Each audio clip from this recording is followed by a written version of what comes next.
Hi,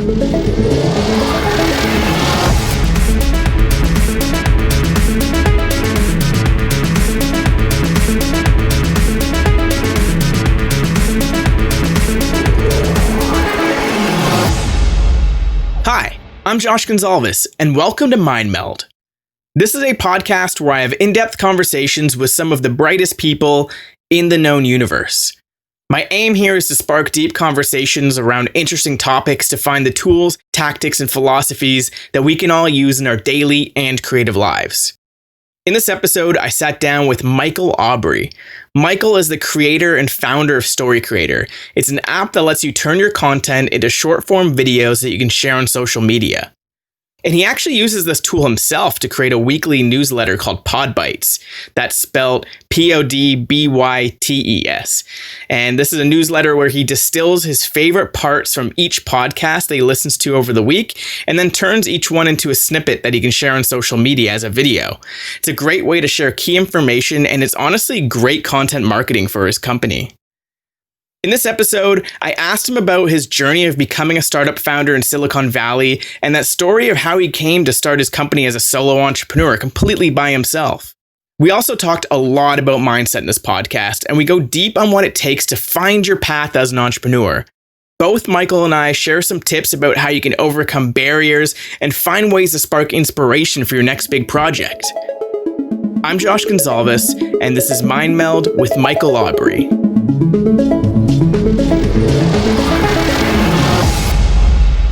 Michael, thanks so much for coming on the podcast, man. I really appreciate you taking the time. I'm excited to be here. Yeah, I know that you're like an avid podcast consumer as well. You have a website that kind of shares podcast bits. Yeah, exactly. It's an idea that I just got last week, a little over a week ago. And it actually came from this project that I'm working on, which is an online video editor. And I figured what better way to lead the market than using my own tool to actually build something of value.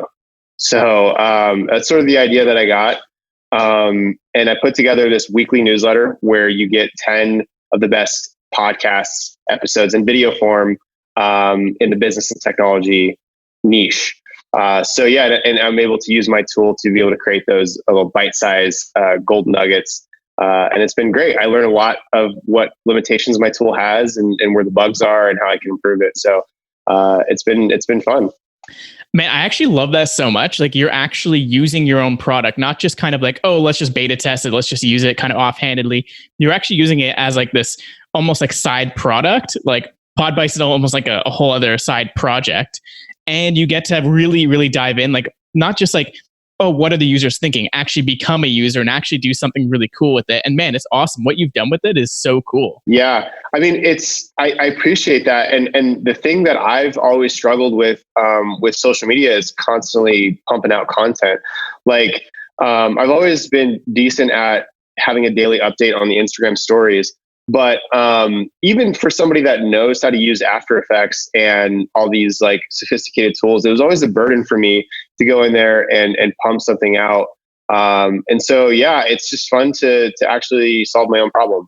And I think for anybody that's starting a business, I think there's actually like a debate between whether you need to go to the market and really figure out what problems exist in the market versus solving your own itch or scratching your own itch, right? I think there's sort of a balance between the two. I think you're kind of in a sweet spot when you're in the crosshair between solving your own problem and also solving a problem that the rest of the market has. And so, yeah, it's been good because I really enjoy using it. So, yeah.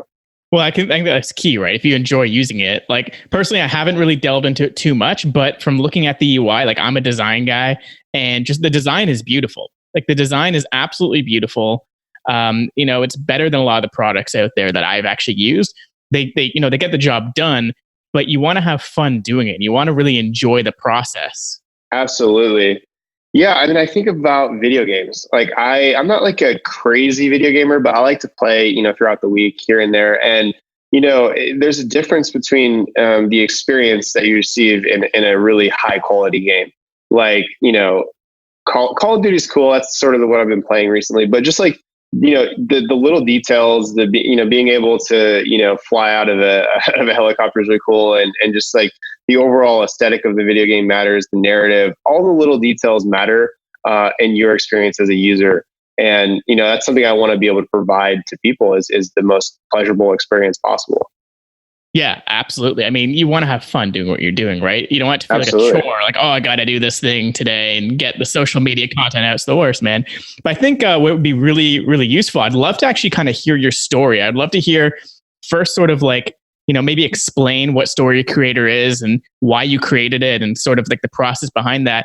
But we spoke a little bit for a couple days ago, right? We spoke for a little while. Yeah. And we talked about sort of how you quit your job. Like you were living in a whole other city. You were doing something completely else, something totally different. And then you decided to go and do your own thing. So I'd love to hear that journey as well. Yeah, absolutely. I think to start this little rift, something that I realized later in life was that, as you navigate through life, you're going to have pain no matter what.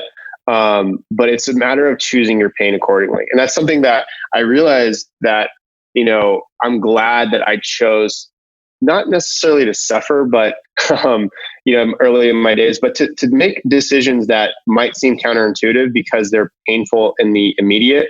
But typically those type of decisions followed by good strategy and execution tend to lead to a pleasurable life experience later down the road.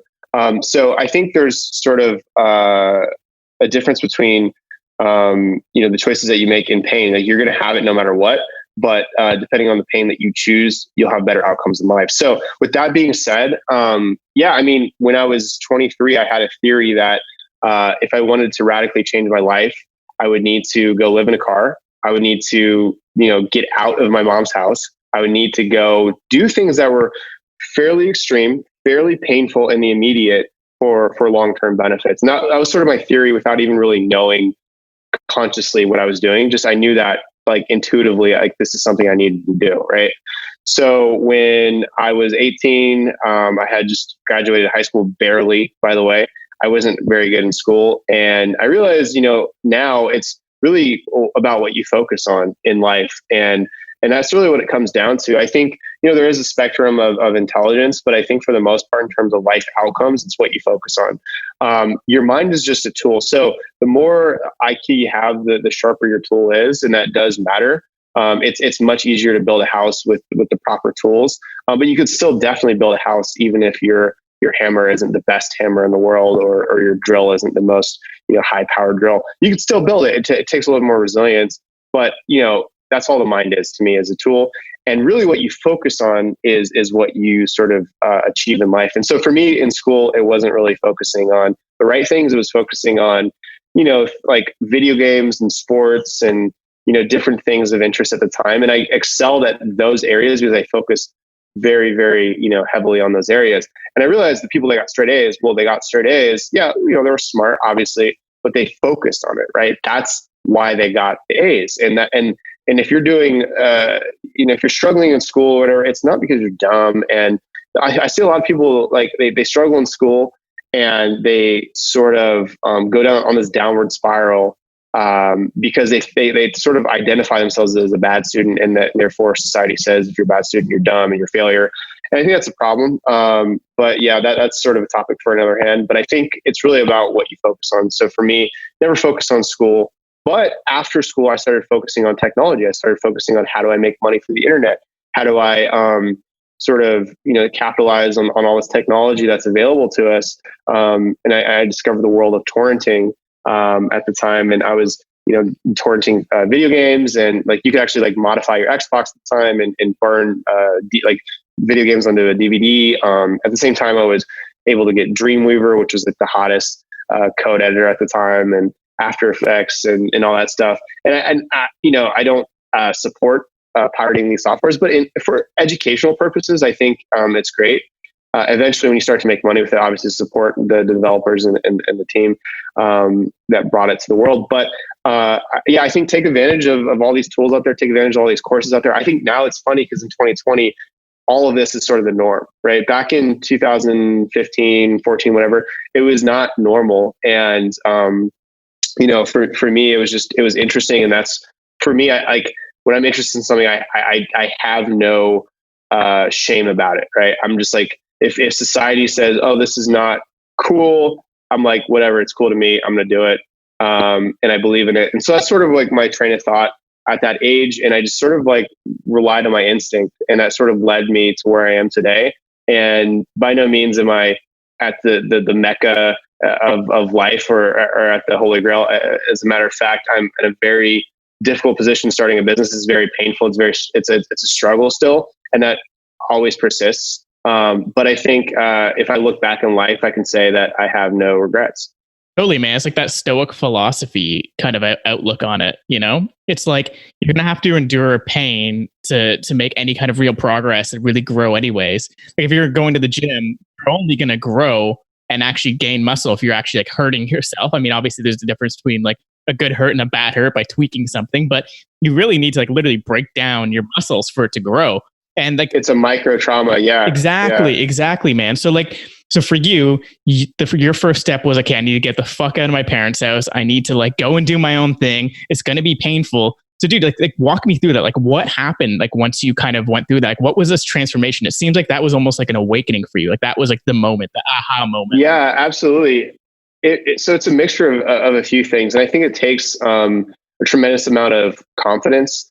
And I was able to develop that confidence because at 18, I was able to pull on my first set of clients.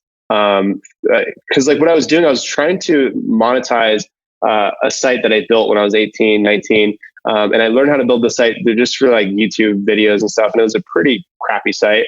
But I saw a video on how to monetize through AdSense, and I really wanted to make money with this. And so I sort of failed to make money through AdSense, but what I was able to do was get clients through forums and offer a service to help them build a website. And that gave me a lot of confidence because I was able to, make money from that. And then I was like, holy shit, there's something here, right? While everybody in my hometown, like I'm from a very small town, was, the traditional way of making money was to go work at Sonic, or maybe to like know somebody that owns some property, like maybe the baseball field, and help them manage the facility or cut the grass, or doing these odd jobs. Like that's sort of like the standard like status quo way of making money in my town. But I was like, no, there's this world of the internet. Like there's ways to make money here, and so I was very fascinated by that, and that sort of just led me down the path of learning how to code and do all that stuff. And then that sort of led me down the path of like really being fascinated with how these sites were put together. Because at the time, what I was doing was I was downloading themes and I was installing them for clients, and I would go through the code base, I would modify a few things, and it really struck my curiosity. And that sort of led to the next thing, like, how do I build an app now? And that sort of forced me to take a step back and really just take on all the resources that were available online at the time, and really soak it up and learn how to build an app for a basketball league that I was in. And I was able to actually deliver something. And so it's that just sort of built on my confidence, right? So initially making the money, even though I wasn't a proficient coder, that built my confidence that I could actually, facilitate, make something happen. And then, really developing something that was useful for somebody, further grew my confidence, right? And then at the same time, I'm just like, I really want something out of life. I want to milk it. I want to, as Kobe says, squeeze all the juice out of the orange, right?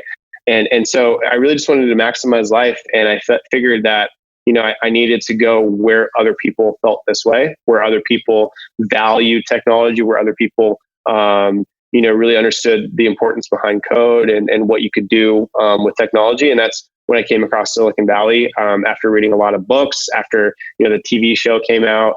There was even at one point, this sort of died down. I don't think anybody knows about this, but there was a reality TV show from Silicon Valley where they went behind the scenes of like these startup founders that were like 20 years old and shit. And it was really, really funny. But it never really like grew. But I was fascinated by it, and I was like, wow, I really got to go there. And so, yeah, I mean, I always had like sort of big sort of ambitions and big goals. For me, like I knew I wanted to be in California. So I was like, you know what, why not? Like, I almost like believe in the idea that we are living in a simulation. Like, I feel like life is crazy sometimes. And, you might as well just be a part of the madness and go do something crazy yourself. Obviously, with a moral compass, but, just go do something that, might feel counterintuitive, that might go against the common narrative, and just go for what your intuition says. And I know a lot of that is influenced by the media, but you have to sort of go to areas where you're going to have a great feedback loop. And I know that's sort of changing with like all this remote stuff, but even then, like the right communities online, the right forums, the right, hangouts really do matter, because you want to be talking with the people that are going to influence you the right way. So that's the long story short. Let me fast forward. I basically just made the decision to go to Silicon Valley and really surround myself with startup founders, with all this, all these tech giants. And I really wanted to meet, some of the CEOs of these big companies. And I really wanted to surround myself with that. So I just said, hey, you know what? I'm confident. I have the skills. I have competency. I have like relevant skills for the area that I'm going to. If I just do it, I'm so confident that I will be able to like build myself up, work at a few companies. Even if worst case scenario, I'll cut grass. As long as I have like a roof over my head and food on the table, and I'll be okay. I can work my way up. I can build something, right? That's sort of the train of thought. And that's still the train of thought that I have today. Yeah, I think that's definitely the way to think about it. Like, it doesn't really matter what you're doing as long as like you're on that trajectory, that path. Like you're never stagnant. You're always going in one direction or another, right? It's not like okay, if I don't do anything, it's not like you're not doing anything. You're going down a different path. You're actually going backwards, right? You're going one way or another. It's such for me, it's a really interesting thing to think about. Like, you have these big ambitions, but then having the humility to be like, yeah, I could do this thing. I could be a startup founder, CEO, and raise millions, and be that eventual billionaire, whatever that you see, like all around Silicon Valley, especially. But then having the humility to be like, you know what, I'll work under someone. I'll learn the ropes. I'll figure it out. And it seems like that's almost like entering the apprenticeship phase. It's like, okay, having the humility to really learn. And for you, like, what was the company that you ended up working for? And like, what did you learn there? Yeah, that's a good question. So what happened was, I had like $300, and I just said, you know what, like, is this going to be enough for gas to get me all the way across the country? And I did the math, and yes, absolutely it was. And I figured I'd go back to the forum that I used to advertise on, and sort of, I'm just taking a step back here, but like, that's sort of what launched me on this expedition. Was I had very little resources, but I had enough to get over there. But I was also confident in the fact that I would get a new client along the way. I was sort of just like crossing my fingers, but I put an ad online, and then I just took off, right? And thank God, somebody responded to me when I got to Utah and was really interested in moving forward on a project. And I was able to, sell them on my ability to serve the project, and was able to get half the money up front. And it was a cheap project at the time. I think I charged like $1,000 for like a really sophisticated website. But I just needed to get something in the door, right? So now I'm at like $500 plus $300, $800 minus the gas expenses. So fast forward, I make it to California. I have a little bit of money. I'm really, really bootstrapped, shoestring. Just literally all my money is going towards gas, a coffee a day, and some food, like some really cheap food at Safeway. And so basically from that point, it's really connecting with people, right? So like getting this project done. So obviously it's allocating the time throughout the day to work at a Starbucks and deliver the thing and get the second half of the payment. Because I was like, it's like, the long-term goal, like, where you want to be, but you really have to focus on the baby steps, the immediate steps that sort of take you to that point. I feel like if you're a dreamer like I am, sometimes you lose sense of reality, you lose sense of what needs to be done now to get you to the next step. And so it's really important to like not get lost in the weeds of now, but know that these steps are necessary to take you to that next point. And so really for me, it was like, okay, I don't know, like I know where I want to be, but I just know I need to focus on getting this project done so I get more money in the door. And I know that after I'm done working on this, I need to go find areas that I can go connect with other people. And thank God Silicon Valley is amazing for this, because they have a lot of co-working spaces. They have a lot of opportunities for engineers and people like myself to really unite, right? And that was big, right?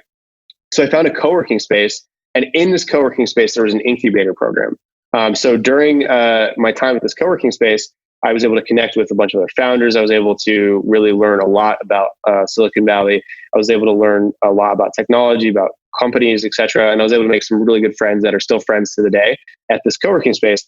And the first job what came through a CEO that had just came over from Australia to work in Silicon Valley to find talent. So it's like this melting pot. Like, I'm from Midwest Illinois, right? I knew I had this skill. I'm going to take my ass over to California, to Silicon Valley, where other founders that are looking for talent go to the same spot to sort of unite, right? And make things happen. So the CEO of Repeat GG, which is an online betting platform for esports, came over from Australia to build his company out of this incubator program. And that's where we met. He was always giving advice in the kitchen and talking about like startups and sort of just really offering value for his expertise and knowledge as a founder.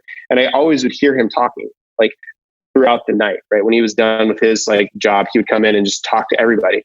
And that's when I was like, holy shit, this guy knows what he's doing. Let me go talk to him and introduce myself and just feel it out and see if there's an opportunity there. And turns out there was. And so from there, the rest is history. It's just a matter of, building the rapport, being genuine, and then going through a screening test of like, are you competent? Can you actually get the job done? Doing a coding challenge, just showing up, being an effective communicator. And then from there, I was able to secure a position at this job. And for me at the time, it was only $70,000, which to me was a lot. Like I was, holy shit, $70,000. That's more than what my parents were making back home. Like, holy shit, I made it, right? But then like a few months in, I realized the market rate in San Francisco and Silicon Valley is like over $100,000 for engineers. Like, I'm like, holy shit, I'm being underpaid. Whatever. I'm just going to be grateful. I'm going to take this opportunity. But eventually from there, I delivered a lot of great value. And then I just worked my way up from 70K to 100K to 150K throughout my time there. Well, that's good, man, because like you just were getting paid like $1,000 for like complicated websites. Yeah. And then you made a huge jump up to 70K, which is pretty good starting. Like I'm from Canada and like in Toronto, that's pretty decent, especially for starting off. Like if that's your first like main job. Yeah. But like, and I think that's pretty good. And having the humility again to be like, you know what, I'm just gonna be grateful for this. I'm not gonna be a dick and be like, yo, like pay me more, because you could be worth more and you could be worth like a hell of a lot more, but just to be grateful for what you have and where you're at, because it's still just a stepping stone to like the next. Absolutely. And the key is not to get complacent with it. Exactly. As long as you look at it as a stepping stone, I think it's good to always be working towards something bigger and better. But I mean, honestly, they've done studies where, 75K for the individual is more than enough, right? To live a happy life. And so if you're making 70K and that's where you're at, I think that's great. And if you're happy at that point, that's great.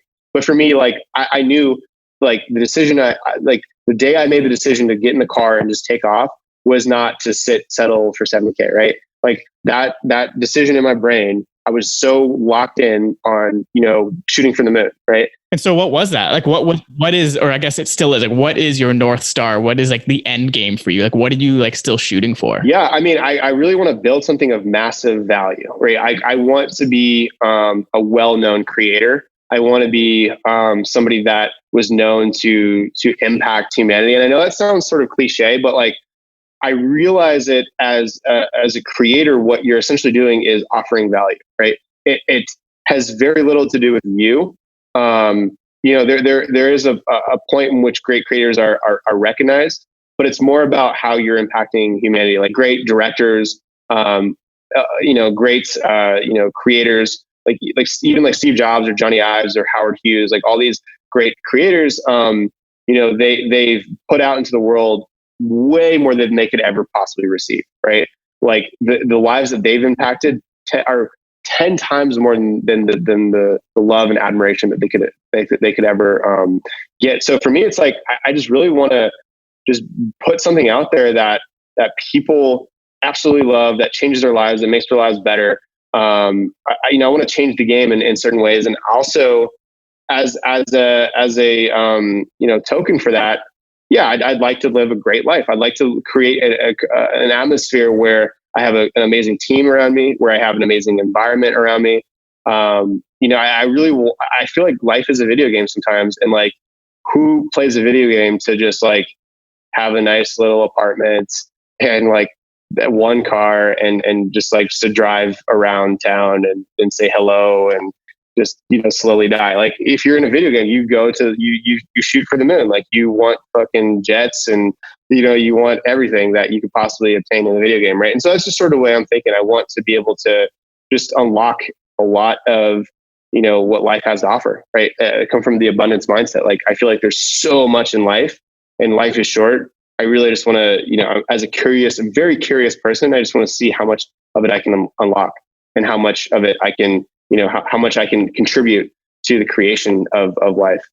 Man, that is so cool. Like, honestly, I think that mindset of like, hey, we're in a video game. Anything's really possible because like at the end of the day, people could tell you this is Earth, this is like reality, physics is this, whatever. But does anyone really fucking know? Like no one really knows for sure. Like we have scientific evidence of stuff, but still that could also be created. We don't really know what this simulated reality is. Right. Well, there's bounds to everything. Physics is just, it's a boundary, right? And in every video game, there's always a boundary. Every software, there's a boundary, right? So if anything, by having physics and having boundaries, it's almost more likely a representation that we are in a simulation or a video game, right? Now that's a topic for another hand. But I mean, there's a boundary, right? So I think like, there's something beyond, and it's just really interesting. But yeah, I think physics is more of a representation that we are in something. That there's rules, right? There's physical rules, right? Definitely. And that definitely transmits into the mind and the mindset. So I think having that mindset of like, shooting for the moon, finding the boundaries, pushing the boundaries. I don't know if you've ever read or heard of the book Finite and Infinite Games, but it's literally that. It's like, man, I highly recommend it. I think this book will blow your mind. Finite and Infinite Games by James Carse.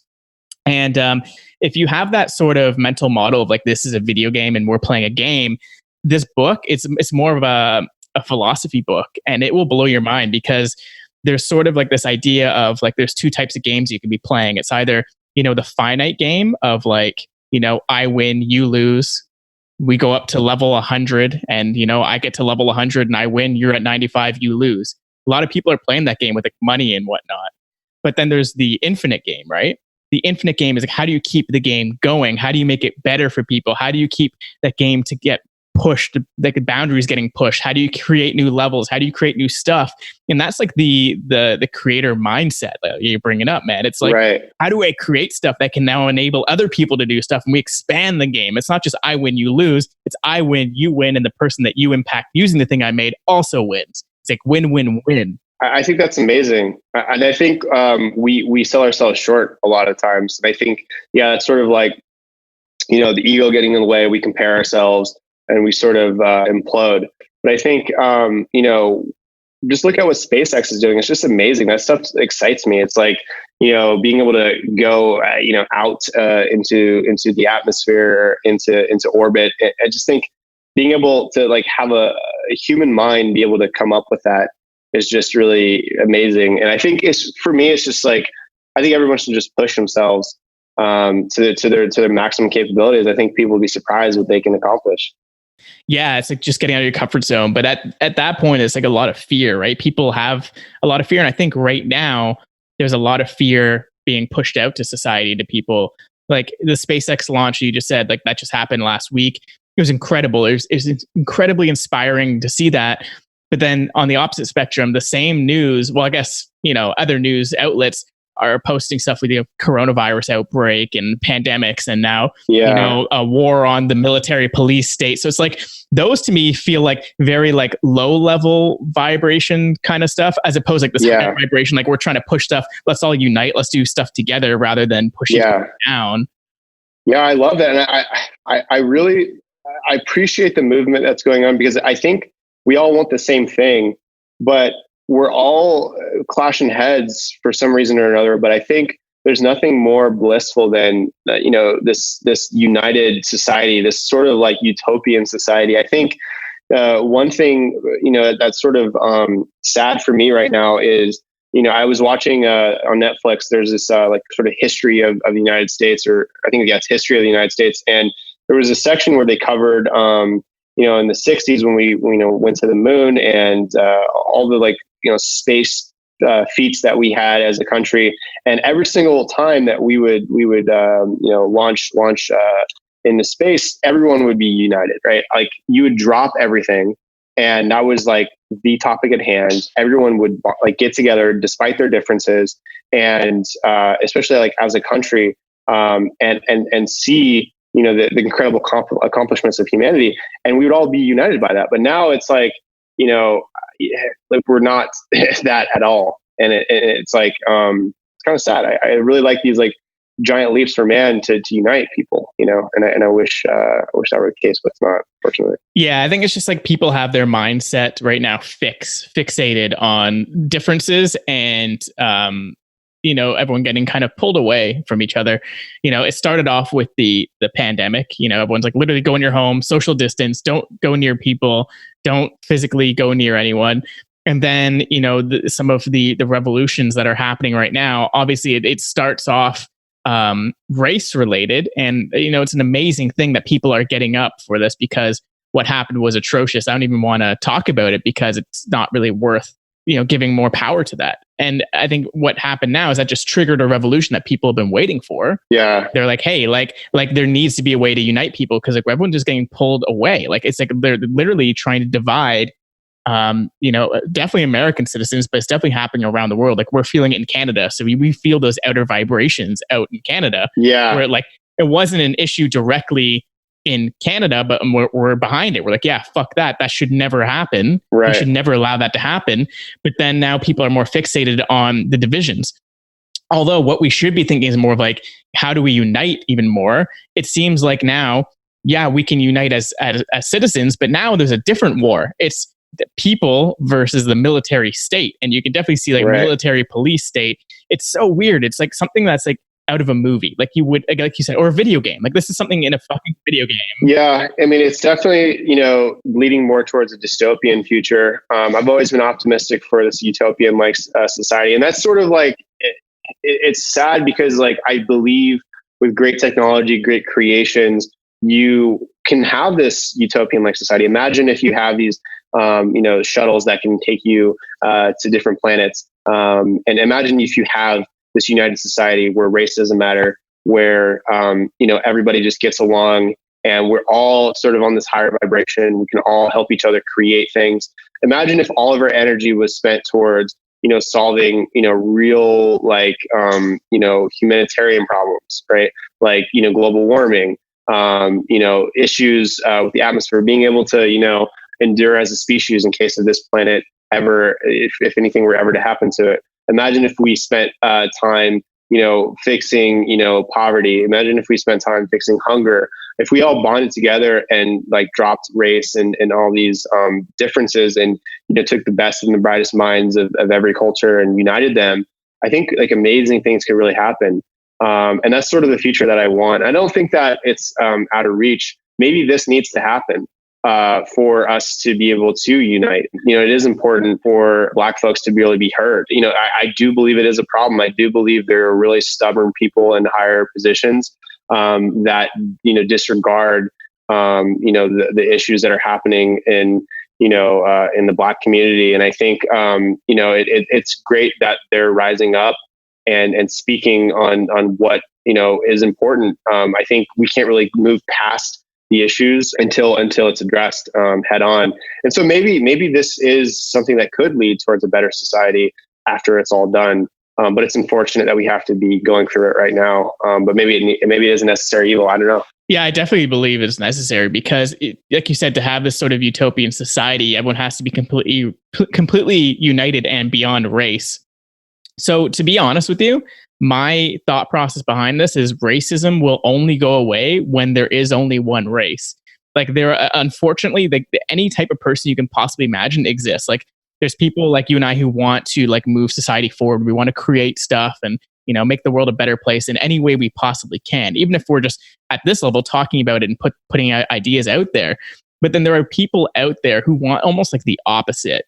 And because we're like such visual creatures, we're visual human beings, we're primarily influenced by our visual perception. If you see someone who's different than you, most normal people like you and I are like, hey, that's just like, that's how they are. They're a little bit different. They look different. Doesn't mean that we should treat them different. Doesn't mean that they think differently. has nothing to do with that. But then there are other people who think the opposite. They're, okay, that person looks this way. I was taught from, my parents and their parents in school, and from, unfortunately, old media, how these type of people react. And that's how racism gets perpetuated. So I think the only way that it will really go away in our generation is what's happening now. You have to have revolutions. You have to have people fighting. People have to be a little bit of afraid and angry, because it's going to kind of push you and jolt you awake, right? Like that kind of anxiety of like, holy shit. Like for me, the one thing that I know I could do, especially with this podcast, is have more Black voices on here. And that's not just because they are Black, because they have different perspective from me, because they were grown up, they grew up through everything that they did years before I did from a different perspective. They have to think about things differently than I could. So I want to obviously perpetuate those voices. But I think like long term, the only way that's going to happen is when we're even past that and we have more people getting into like interracial relationships, and people are creating new types of humans, literally like visual, who eventually don't look anything like we did. They'll like be sort of like Asian, white, and brown, like that, because those are the three main things, like completely different. It has to be one type of race. Otherwise, you see someone who looks different than you, obviously they're different. But if we all look the same, yeah, it's so interesting. But then also but maybe that's also dystopian. Like, isn't that kind of fucked up if everyone like not literally look the same, like actual clones, but like, or maybe we are in a video game and we talked about VR before, and like eventually like race really doesn't matter. Become a fucking minotaur and you're like some sci-fi alien, and it really does not matter, because race, it's just a shell, right? It's just a shell for our consciousness. That's exactly what I was thinking. That's really interesting. I mean, on the inside, we're very much alike. It's like, it's silly. It's like, yeah, you're right. It's like an avatar. You're playing a video game. Nobody really complains that somebody's a centaur or somebody's like, a different character. I mean, everyone has their strengths and their weaknesses, but everyone, is a living, breathing creature. And especially with humans, we all have consciousness. We all have the prefrontal cortex. We all have a heart. We all have eyes. Like, yes, the exterior might be slightly different, but I think it goes beyond the exterior. It's all about conditioning. It's all it comes down to. Everyone's conditioned a certain way, and then it goes back even further, like to our how our minds developed from even like caveman days. Like, we're very tribal creatures. Like, we all like to put boundaries around everything. Like, even as a country, right? Like, the difference between Canada and the United States is maybe you guys say aboot and we don't, and you guys are north. Like what is even north? Like, I don't know, but like literally there's an imaginary line. Like, technically it's like we're just across the street. Like, I mean, it's not that big of a deal, right? But we've somehow made this like massive construct that you guys are Canada and we're the United States. And I understand some of the reasonings behind it. There's regulations. Like, I get, like, not everyone can agree upon things, and there needs to be differences in rules. I understand, like, to a degree why there's boundaries, but we always find a way to really segment things. And that's just the way our brains work. But sometimes it's a good thing and sometimes it's a bad thing. But the one thing I've always realized, it's all about perspective. It's like, if we're on the perspective of we're in this planet, I'm in this country, you're in that country. But if we look at the perspective as we're all on this planet together as human beings on Earth, then it's us now versus aliens, right? Or us versus other planets. And the reality is, I think we should have more so of that perspective than so small-minded. I'm here in this neighborhood, and the neighborhood over, they're assholes, right? Or I'm in this household, my next door neighbor is an asshole because he's in the next door. Like, I think that's such a limited perspective on the most limited. That's the micro. Yeah. People need to zoom out, get the macro. I think that's also, like, no offense, I think that's more of an American mindset than Canadians, because like, think about how many states you guys have. Yeah. Compared to how many provinces we have. Like, man, like, I'm in Ontario, which is like, would be like a state. It's our province. It's the size of like fucking 4 states. So it's not like we really care, like, oh, it's our state versus them. Like, think about all like the basketball teams, my team versus your team. This is what I'm talking about. The finite game, man. We need to get back into that infinite game of not so much me versus you, my neighborhood versus your neighborhood. It's like, how can we keep going? How can I like make things better for you? It's really interesting because I love sports, though. Like, I love basketball. Like, I like when the Lakers play the Bulls, right? It's like, it's hard, but at the same time, like, I don't know. Maybe there's like a point where it just becomes really unhealthy. Maybe there's a point where it's just absurd. Like, when it's country versus country, this is not a sport, right? Like, but that's the thing. I think politicians and world leaders, they think like, their job is operate like almost as if their duty was like a sports team, right? And I think like there's a certain point at which these different teams, it becomes a problem. And even if you look at sports, a lot of times there's a lot of respect amongst players. Like a lot, like even they have like respect and love, and they're all doing the same thing, and you know what I mean. So it's like, but the country is like, take it to the next level. Some of these world leaders take it to the next level. But yeah, I know it's really interesting. It's really interesting. Yeah, because like you think of like the leaders of countries versus like leaders of large companies, right? Obviously, there's competition between companies, but it's the same thing of the finite versus infinite games. It's like, yeah, we can crush all the competition, right? Or it's like, how do we just make what we're doing better for the people who are using it? Those are two different mindsets. Yeah, absolutely is. And I think that's another thing that you see in Silicon Valley a lot. There's a book by Peter Thiel called 0 to 1. That's one book that I actually read, and he just talks about how you can create a monopoly. But I think, again, there's a balance to everything. And I think some people just take it to the extreme. I think the extreme is really the problem here. When people really go to one end of the spectrum or the other, when you're in that sort of, you create a pendulum. There's this book I read called Reality Transurfing, and it's by this quantum physicist from Russia. And he actually has a really, really, I highly recommend this book, Reality Transurfing. And he talks about how to lead your life and find the good fortune of life by having like balance and by knowing how to navigate through not putting too much importance on things, by not giving things energy, like you said, and by how you can avoid being like scooped up by these pendulums of energy that throw you off course, right? Like life is sort of this vector. Like you can take many different vectors based on your actions, based on the energy that you put forth, and so it's like a tree, right? Like you are like you were born, and then you can go down many different paths based on your focus, based on your decisions, based on the way you lead your life, right? And there's certain tools that you have that you can be more conscious about how you live your life, basically. And so it's really interesting. Highly recommend it. Yeah, I'll definitely give that one a read. That sounds amazing. And I just want to bring up that mental model of like the tree. And you're so right. Like you're born and like you're a seed, and then from there, you have your trunk, and then there's all these different directions you can go in life. Like that's where I think a lot of people have problems. Like they can't really find their passion.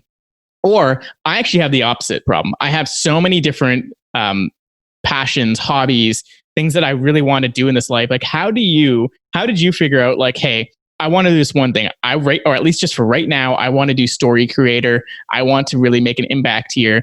Because for me, it's like, okay, I'm at this crossroad where like the branch splits off and there's like 10 different branches. And I think a lot of people are like, well, which one do I choose? Like there's so many opportunities, especially now with social media and the internet, there's like an abundance of opportunities. And like you said, you don't have to go and like dominate one thing. You can kind of have this like healthy middle and serve a niche and still do really well without having to like become a fucking behemoth. Yeah, that's a good question. I think for me, it's a lot of, how I was influenced growing up. Like I've always loved media. I've always loved movies and videos. That's one of the things I know in my life. And it's really interesting. I think it's not just me, right? It's a lot of people. I think, media has influenced a lot of us. Like the movies that we've watched, the movies that we continue to watch, the TV shows that we watch, all this content that we've consumed in our life has a huge impact on us, and for better or worse. But for me, a lot of good things have happened from movies. I'm actually an only child, so maybe that's what it is. Maybe like I became a dreamer because I was an only child, because I never really had like a brother or sister to interact with. So I would watch movies and TV, and I would sort of immerse myself in that world. And so I think that's sort of one thing that I've always been interested in is movies, right? Like I've always like felt better after I left the movie theater than when I walked into it, right? They always spoke to me on an emotional level, on an intellectual level, on so many levels, right? So I knew I always wanted to be in that sort of space one way or another.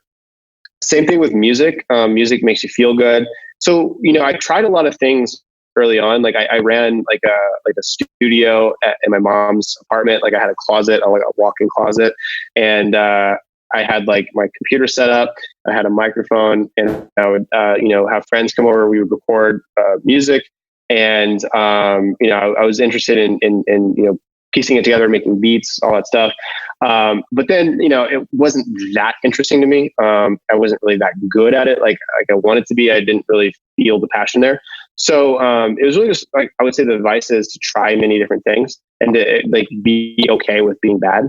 But sort of find, the things that really speak to you, that make you feel good, that you really want to be involved in, that has made an impact in your life. The things that have made an impact in your life. And then you might want to really be in that world, also offering that same thing that somebody gave you once. You might want to be in that, niche, offering other people that same joy that you received at one point or another. Right. So that's sort of the mindset going into it, trying a lot of different things and finding what gives you tremendous joy and being involved with that. Is a great way to find your passion. I think it's like sort of like a Venn diagram. You just need to pick out all the things that you don't like, or whatever, like you just list out a bunch of things, sort of find in the middle what sort of comes out of that, and then just trying a bunch of different things, and really just evaluating for a lot of key factors. Like for me, it was not just about money, but money was a factor. Like what industry is booming, what has a future, what will not be obsolete 10 years from now, what sort of thing can I do to open up tons of opportunities. So for me, it was software, right? Like software was great because, it made sense. Like if I wanted to get back in the music industry, I could, because then I could build a software for musicians. If I wanted to get into, sports, I could build a software for a basketball team. Like I actually had an interview with the Philadelphia 76ers early on in my career because I built that basketball stat tracking app. So I figured, okay, software is great because everything needs software, right? Like trucking and logistics need software. Restaurants need software. We need software right now. Starbucks needs software. Everybody needs software. Basketball, sports, every industry that you can think of needs software. So that was like, okay, logically that makes sense, right? But now with software, you can pretty much do anything. You can make videos with software. You can make, like Uber with software. Like you can make, getting a cab a lot easier. So like software almost opens up an unlimited potential of ideas, right? And they're all bound to software, right? You need to know how to code, and it's not like you're like doing backflips or slam dunking a basketball, but you still need to know how to code, right? But you can get into any one of those categories, right? And so that's sort of my train of thought with that. I was like, okay, this makes sense, right? So it sort of met all that criteria. Money's good, has a future. I can get into any industry. So now that sort of takes me down this path of software. Now from there, it's what problems do I have in my life that software could solve? And then so I pick my projects based on that, right? And then I'm able to find other people that common problem, like the basketball league that I was in, and I was able to work one-on-one with stat tracker guy and learn from him and keep iterating on the software. And I was just really interested in solving that problem, and I got like hyper focused on solving that one problem, because not only when I finish solving the problem, will it just be a one and done thing? It will also improve my skills for future projects, right? So I'd sort of monkey branch from the experience that I learned in this project into the next project. And another beautiful thing about software is, even though that was a basketball related problem that I was solving, software works in a way where the patterns, where it sort of works across the board, right? The same patterns that I use in building a basketball app could apply to a banking app, right? There's some obviously subtle differences, but a lot of the infrastructure relies on the same patterns, right? So how can you I think there's the old adage of like, spend 20% of the effort and get 80% of the results or something like that. It sort of applies to that. But basically, how do you work on a project and gain so much value out of that and so much experience out of that you can apply that to other projects, right? So that's sort of my train of thought into going into projects. What interests me, what influences me emotionally, spiritually, all that stuff, and what has a future. So there's a lot of deciding factors there. But that's sort of how I thought about it.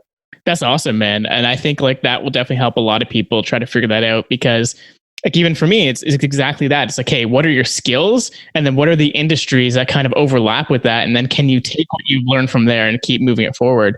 And I think you're right. Software is definitely the space right now. And you're saying it's not going to be obsolete 10 years from now. It only continues progressing, right?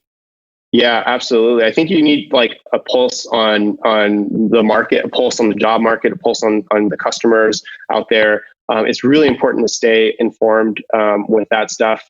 It's more so now than ever by running a business. But even if you're trying to find what your career could be, having a pulse on what's going on. And this doesn't just apply to software. Like even if what are some of your interests? Like what are your top 3 interests right now? So, I mean, with my company Controverse, it's like I did the exact same thing. I was figuring out, okay, like I love this new technology of virtual reality. It's still software, it's sort of video game. It's incredible. And then how can you bring that to other industries? So it's still software, but a very hyper niche software. And then it was like with Controversies with film. How can we now revolutionize and literally evolve film from being this like box medium that we watch and screen to actually being even more immersed and go inside that movie and be part of the movie? That's the whole idea. Absolutely. I love that. Yeah. Yeah. I think that's amazing. And I'm really excited for that future. I wonder if this same model can be applied towards like people in finance or people in marketing. And I think it can. I think if like, let's say, for instance, you're interested in marketing. Why are you interested in marketing? Well, I've always been interested in commercials growing up. I've always been interested in billboards and the psychology behind why I bought things or my family bought things. There are those type of people out there. And so for those people, okay, it's like, great. You know that you were influenced by marketing. Now you're interested in marketing. Now the question is, how do you get a pulse on what's relevant in marketing? Stay up to date with all marketing things, and then figure out, okay, what problems of marketing do I have? What can I like share some marketing tips? Then maybe you start a blog, maybe start a YouTube channel. Can I directly work with a top tier company as a consultant, as a contractor? Then go reach out to those top tier consultants. Do you feel like that you're not quite there yet, but you're just sort of interested in marketing at a beginner level? Well, then maybe take on some courses, maybe like market, like go to a local mom and pop store and do some marketing for them as a trial run to see if you like it, see if you can offer them value, and then sort of work your way up to those bigger corporations. But there's a way to sort of make these decisions. And I think it all comes down to like how you were influenced as a kid, what fascinated you. And I wonder why most people don't do that. Maybe most like things in the world don't fascinate them. Maybe they're not curious. Maybe they are curious, but they don't believe it's within their reality to be able to like go and act on that curiosity. Maybe they're so conditioned that you have to do this job so you have a certain like happiness factor out of life, and maybe they bought into that narrative, and I don't know what it is, but maybe that's what it is. I think it's like a lot of people, society beats them down, whether it's their mom or dad or their teachers. They get told no, just like, no, you can't do that. No, you can't do that.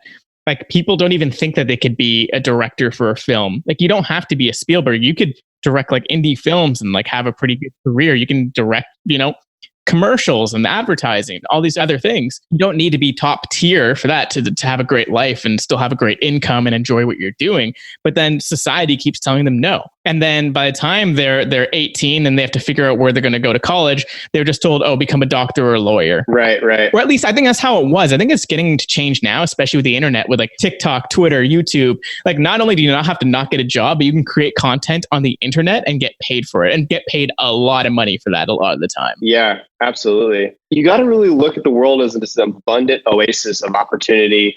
And I think like one thing that really fascinates me, and this is an interesting thought, just look around your room. Like a person, a company, whatever has made every single thing that we're experiencing right now.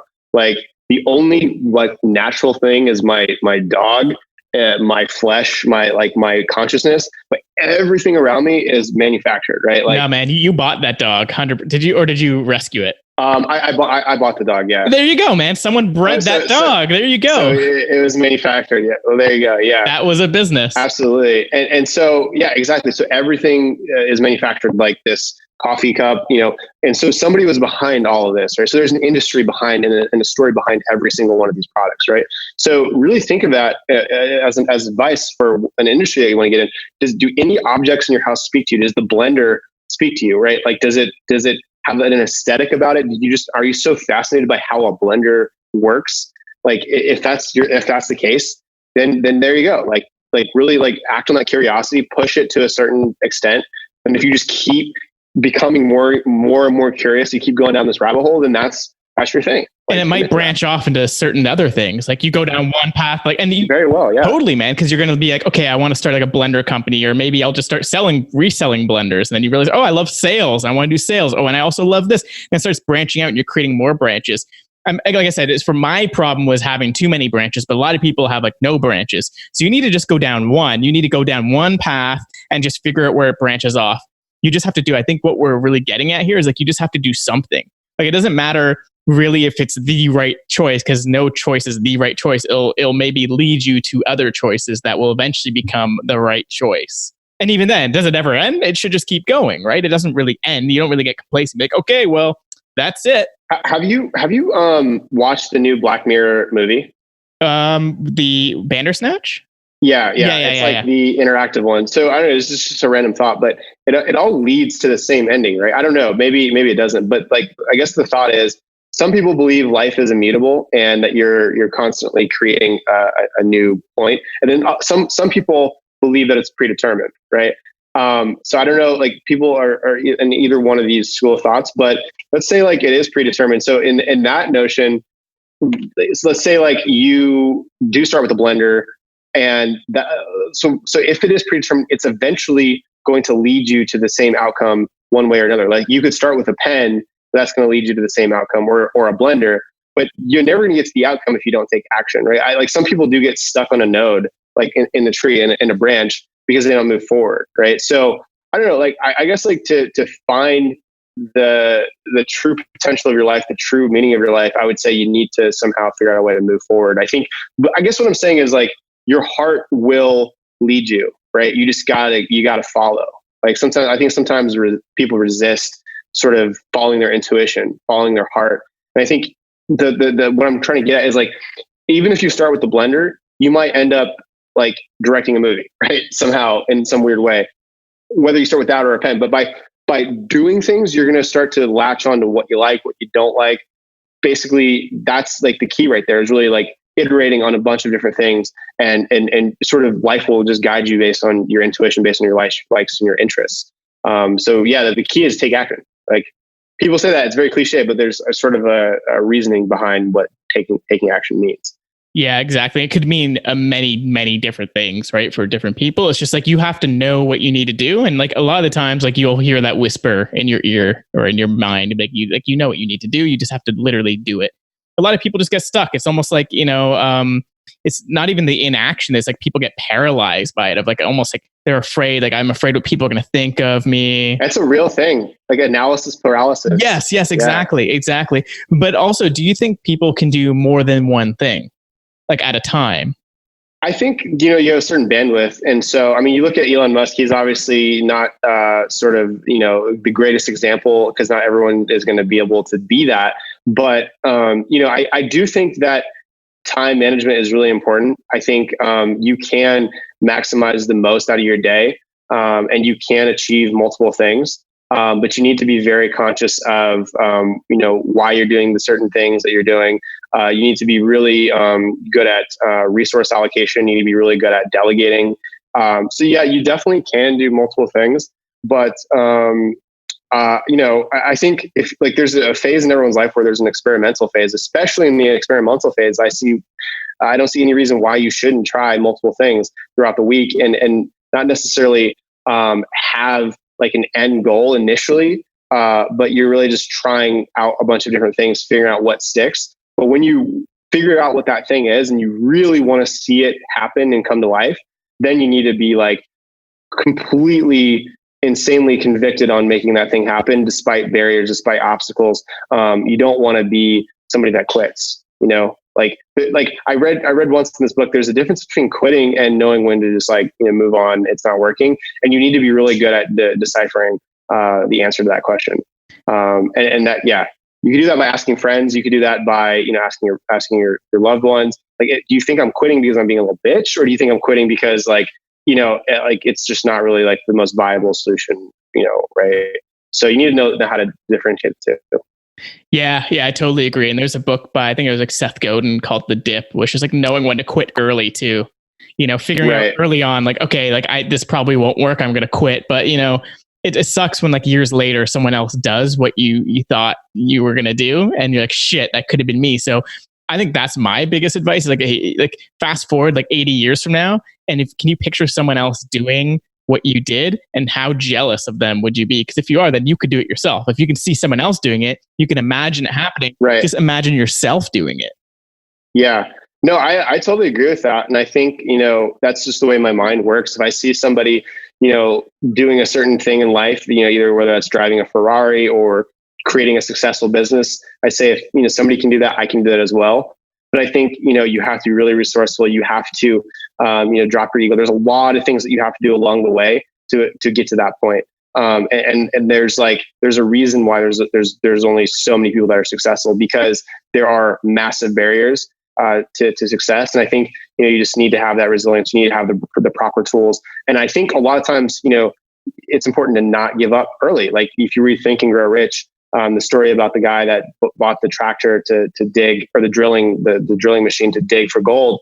And he had dug for weeks and weeks and weeks, nothing. And then he sold the land, and he sold the tractor. And then the next buyer only dug for like a few days or a few inches, and clink, gold. Right. That's just like sort of an example, but this is, something that, studied amongst billionaires and really successful people, is the fact that they don't give up. The fact that they have resilience. You need to know how to adapt and all that stuff. That's really important. But I think having resilience and having the conviction to finish things and see it through, and not give up early, because a lot of times success is literally just around the corner.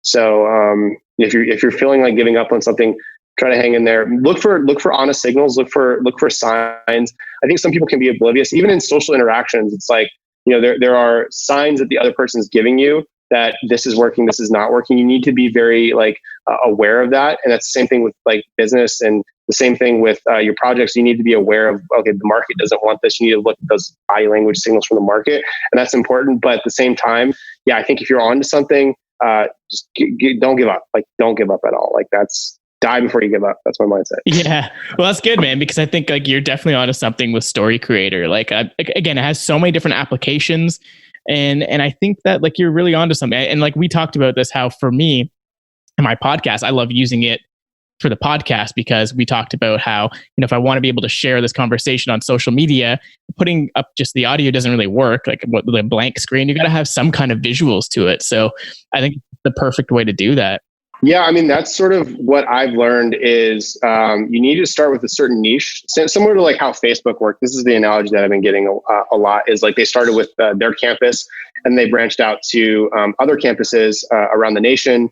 And then eventually they branched out to, high schoolers, and then eventually to the parents, and then to the grandparents. So for me right now, I'm niching down with podcasting. I think it's a problem my tool can solve effortlessly. But yeah, the applications of Story Creator go way beyond that.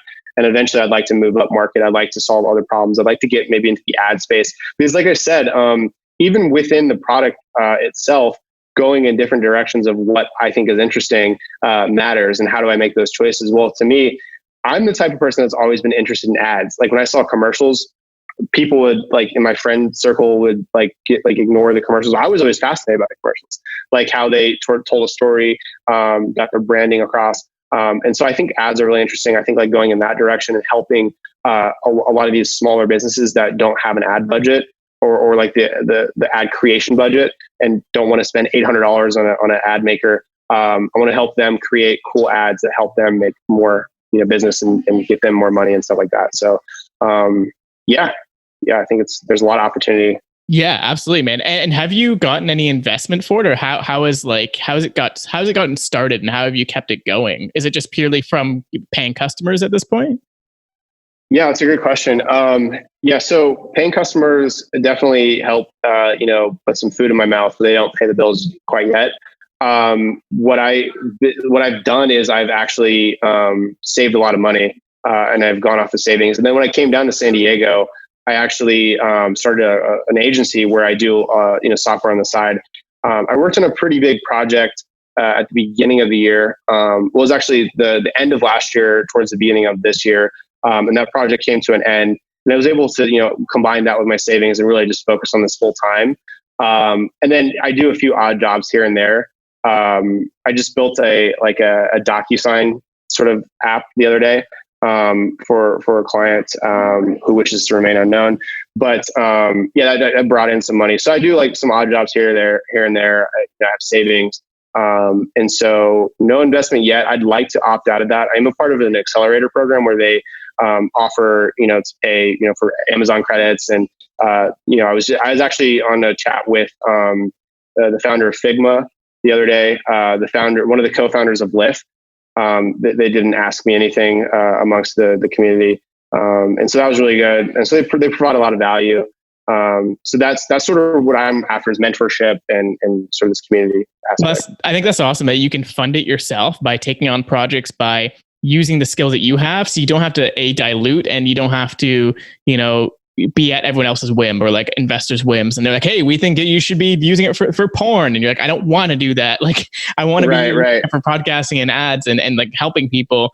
You don't have to like go in these weird directions. But man, those like accelerator programs, there's so many around. I think those are like one of the best things that could ever happen. In Toronto, we have a really big one called the DMZ that we're a part of.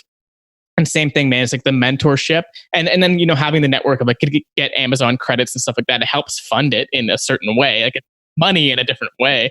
So man, that's awesome. That's really, really cool that you can kind of like juggle like this freelance work plus this. And it's hard. I mean, it's not sustainable, but it's you got to do what you got to do for a certain point. Yeah. Yeah. And then eventually you'll be, okay, like this is making enough money, just say no to the client. So I understand the struggle, because I do the same thing. I think we talked about Webflow a little bit last time we chat. I use Webflow so much. I do, some freelance work here and there using it. But actually on that note, I really, really want to go in this cool direction of this kind of like no code. It's like using software, creating software that helps people create stuff where they don't really have to know how to code. And I think Story Creator is exactly that. You're using software to create a tool that people can create stuff where otherwise they need to code and, do all this other stuff.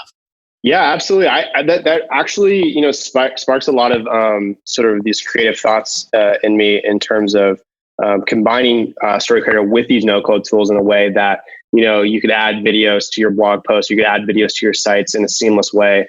There's a lot of really cool things that you can do. We're just on the bleeding edge of this new wave, I feel like, and I really just want to be on top of things. And, I'm really excited for the technology as well. That's something that motivates me.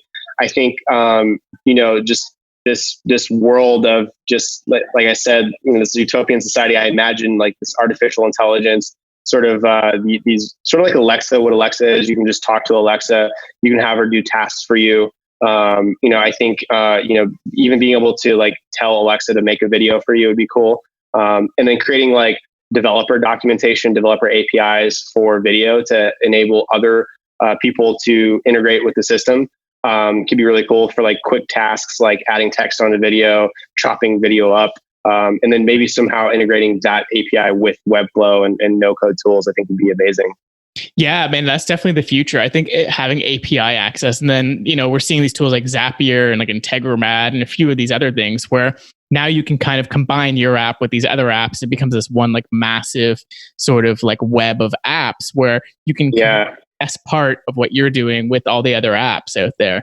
And that's what I've been doing with a lot of the software development that I've been doing. It's like figuring out, hey, instead of rebuilding the wheel, how can I find, the hubcap here, the bolts from there, and then a tire from here, put it all together rather than building it all from scratch.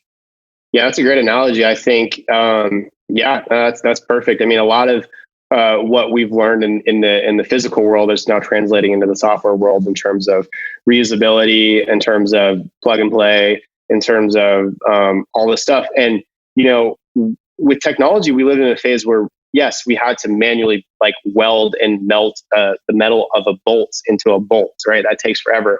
But now we're in this massive sort of acceleration phase where we can already have an assembly line of pre-made bolts, and then we just give people the ability to screw them on and combine them. And so I think that's sort of what the no-code movement is doing. And I think some people, maybe developers, are nervous, but I think if anything, it's just going to accelerate creativity. It's going to accelerate growth. And I think, now it's just a matter of us as a society to bond together and really work together, and use all these tools available to us the right way and improve humanity overall.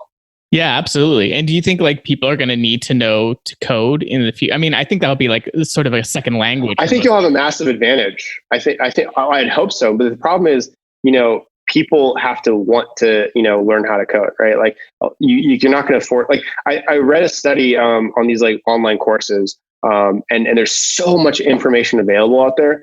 And it's up for the taking, right? Like if you really wanted a $100,000 job as a software engineer, you could soak up all this information. You could, complete these courses at 100%, and you could actually get a good job. But I read a study that only 5% of people are finishing these courses, and it's really a matter of accountability. People drop off really soon. People, would rather, I would assume, play video games and take the easy route than actually, because it is hard work to learn how to code. It's sort of like a parabola. There's like with anything, right? There's a mountain you have to climb, but then once you're over that hump, then it's sort of a downward hill where it's much easier. You can actually create things. You can just free flow. But it's really hard for a lot of people to get over that parabola. So in the future, I would hope everyone would know how to code, but at the same time, not very many people even know how to speak two languages, right? Like not even, like a lot of people still can't communicate in Spanish and vice versa, right? So it's really up to the people to want to learn, and that's where a lot of problems arise. Actually, is there's this massive divide between people that soak up all this information versus the people that want things just handed to them, and then you create as like things become more dependent on technology. But here's the school of thought though: technology and a global or what's the term, like where the government like gives a fixed salary to the people. I forgot what that's called. Universal basic income. Yeah. Universal basic income. Yeah, exactly. So yes, you'll have people that live on the bare necessities, right? And then you have technology, taking the cashier roles. You have technology doing like the driving, the self-driving. You take like a lot of these jobs out of the mix, but you make life so efficient that and like money doesn't really become so much of a thing that you actually have this divide. You're going to have a lot of really wealthy people, but ideally in this utopian society that robots and automation and the universal basic income and all that stuff, money won't have to be so much of a thing, and everyone can have just enough so that if you don't really want to apply yourself, you can still survive. You don't need to be homeless. You could still live an okay life. But just because if you're not going to produce, if you're not going to have that inside information of how the robots work, then you're probably going to be on this end versus this end. And that's sort of what I envision happening. Definitely is people who are self-sufficient versus people who just get things spoon-fed to them. And some people like they just won't. And I would really hope that this future utopian society pushes people and educates people enough as possible so that they can at least have that spark of like, okay, I want to do this. Otherwise, but you see the problem with all this information can easily be skewed, and that's a problem as well. Like with Facebook and all this fake news, and it's easy to poison the minds of people because I think there's this sort of like primal highway, this like sort of primal sort of part of the brain that wants the toxicity, that wants the bad news and the garbage, and people subscribe to that because it's like addicting. It's like it's like I hate it. It's bad, but I love it. Like Coca-Cola, right? Yeah. I know I shouldn't be drinking this sugar, but it's like so damn good. And then all of a sudden you got diabetes. And so how do you solve that problem? And it's fucked up because a lot of that stuff is manufactured for the opposite of not having people not consume it. They're manufactured so that people will continue consuming it. I know there's this study. I don't know how legit this is. I need to do some more research in it, but I heard with the Coca-Cola in particular, it's funny that you brought it up.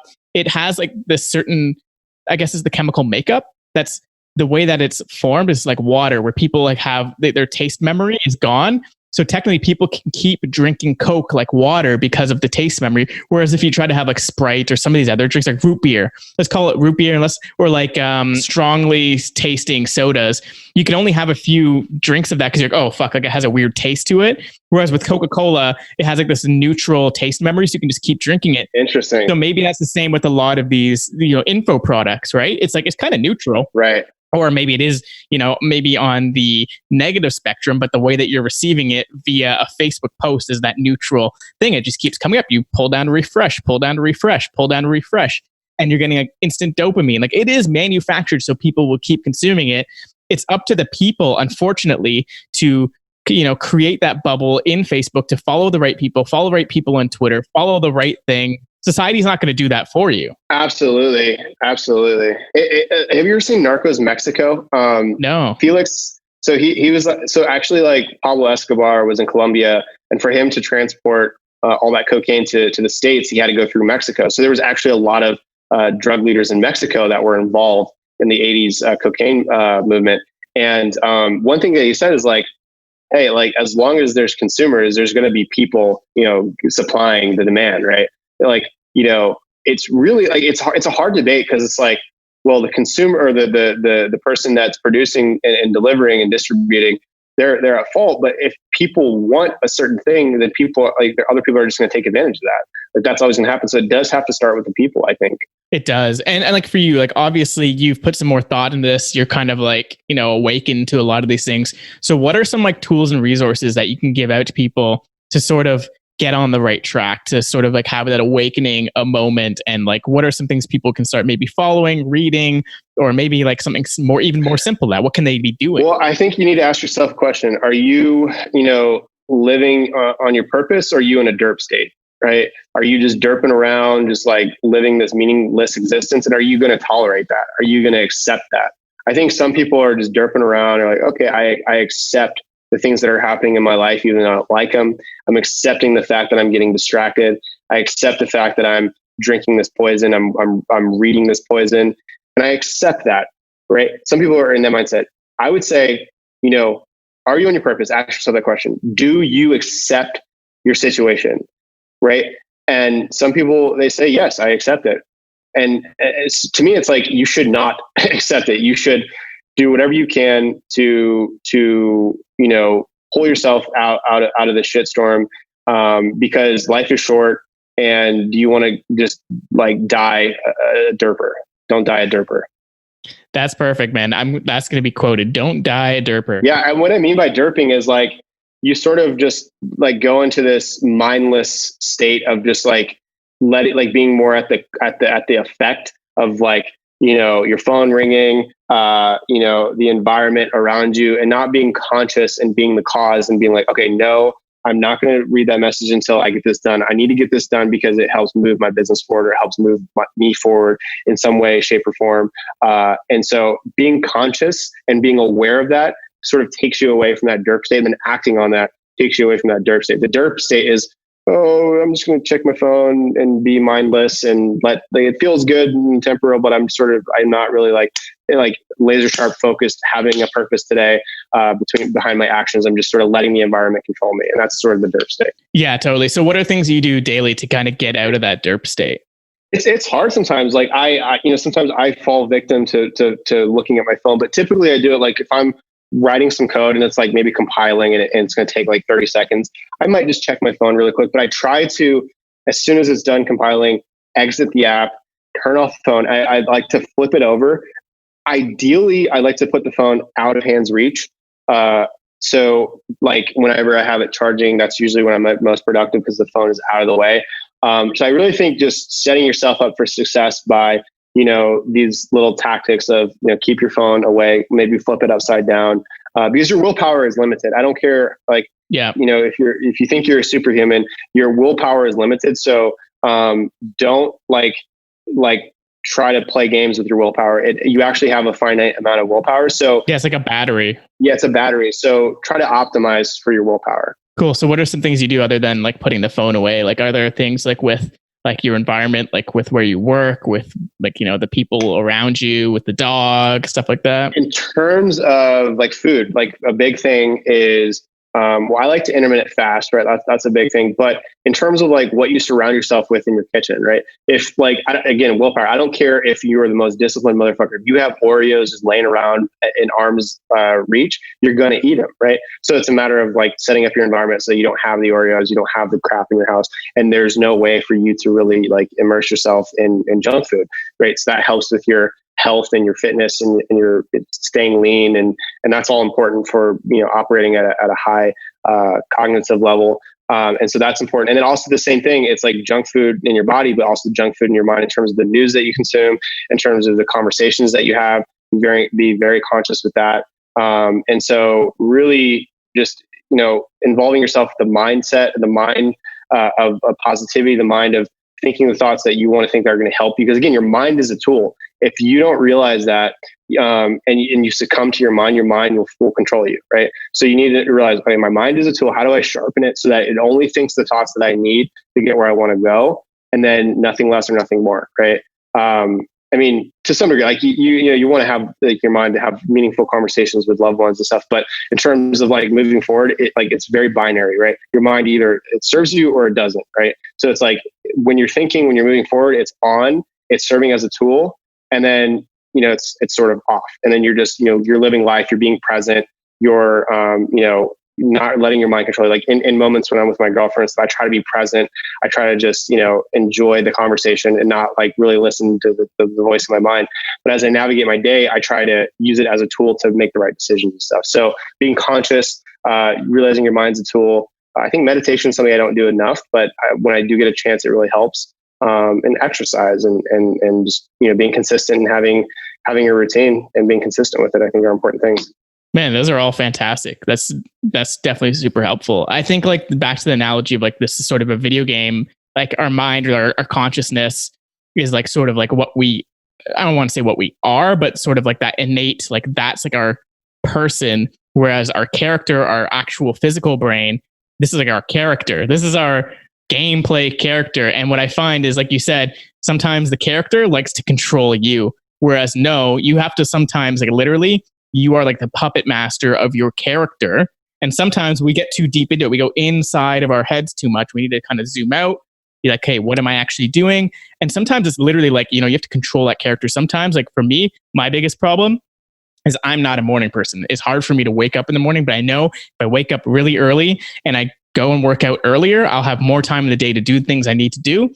And then sometimes I get in that derp state in the morning because I'm just so tired. So it's for me, I have to like literally like pick my character up from my bed and be like, no, we're fucking getting out of bed, and literally picking myself up and throwing myself out of the bed.